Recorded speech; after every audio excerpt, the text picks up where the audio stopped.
നമ്മുടെ രാജ്യത്ത് ഒരുപാട് മൾട്ടി സ്റ്റേറ്റ് കോപ്പറേറ്റീവ് സൊസൈറ്റികളുണ്ട്. 2002 MSCS ആക്ട് പ്രകാരം ഒന്നിലധികം സംസ്ഥാനങ്ങളിൽ പ്രവർത്തനാനുമതി ഉള്ളവയാണ് മൾട്ടി സ്റ്റേറ്റ് സൊസൈറ്റികൾ. അവയുടെ നിയന്ത്രണം ഓഡിറ്റിംഗും നടത്തുന്നത് സെൻട്രൽ രജിസ്ട്രാർ ആണ് എന്നത് ഒരു മഹത്തായ കാര്യം തന്നെയാണ്. ഒരു കാലത്ത് ഇന്ത്യയിൽ 33% ജനങ്ങൾ ബാങ്കിംഗ് സേവനങ്ങളിൽ തുടരാൻ പറ്റാത്ത സാമ്പത്തിക ചുറ്റുപാടിൽ നിൽക്കുന്ന ഒരു സാഹചര്യം ഉണ്ടായിരുന്നു.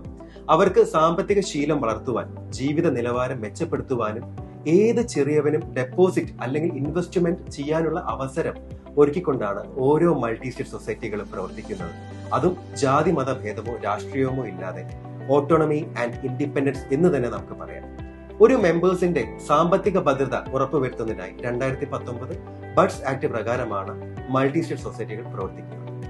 MSCS ആക്ടിൽ 126 sections, 38 rules and 2 schedules ആണ് ഉള്ളത്. 2 സ്കെഡ്യൂൾ എന്ന് പറയുമ്പോൾ അതിൽ ഒന്ന് കോപ്പറേറ്റീവ് പ്രിൻസിപ്പിൾസും രണ്ടാമത്തേത് നാഷണൽ ഫെഡറേഷൻസുമാണ്. സെക്കൻഡ് ഷെഡ്യൂളിൽ സെക്ഷൻ 3R ആൻഡ് 116 പ്രകാരം ഓരോ നാഷണൽ ഫെഡറേഷൻസും MSCS പ്രകാരമാണ് രജിസ്റ്റർ ചെയ്തിരിക്കുന്നത്. 2002 MSCS ആക്ട് 2 സ്കെഡ്യൂൾസിലെ ഒന്നാമത്തെ സ്കെഡ്യൂളായ കോപ്പറേറ്റീവ് പ്രിൻസിപ്പിൾസ് സെക്ഷൻ 3G പ്രകാരം voluntary and open membership, democratic member control, member economic participation, autonomy and independence, education, training and information, cooperation among cooperatives, concern for community എന്നിവയാണ് അടങ്ങിയിട്ടുള്ളത്. ഒരു multi state സൊസൈറ്റിയിൽ അംഗത്വം എടുത്ത മെമ്പേഴ്സിന് ആ സൊസൈറ്റിയിലൂടെ bylaw പ്രകാരം ഒരുപാട് ആനുകൂല്യങ്ങളും ഒരു വോളണ്ടറി ഫോർമേഷൻ ഉണ്ടാവുവാനുള്ള അവസരം ലഭ്യമാവുന്നുണ്ട്.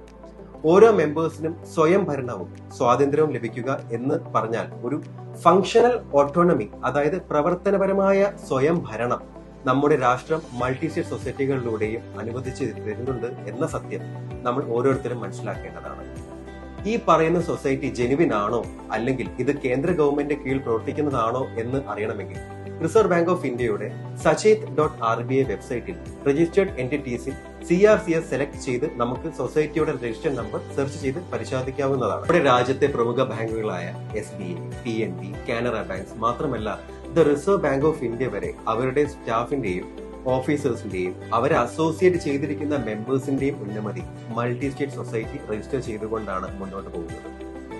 രാഷ്ട്ര പുനർനിർമ്മിതിക്കായി ജയ് ഹിന്ദ്.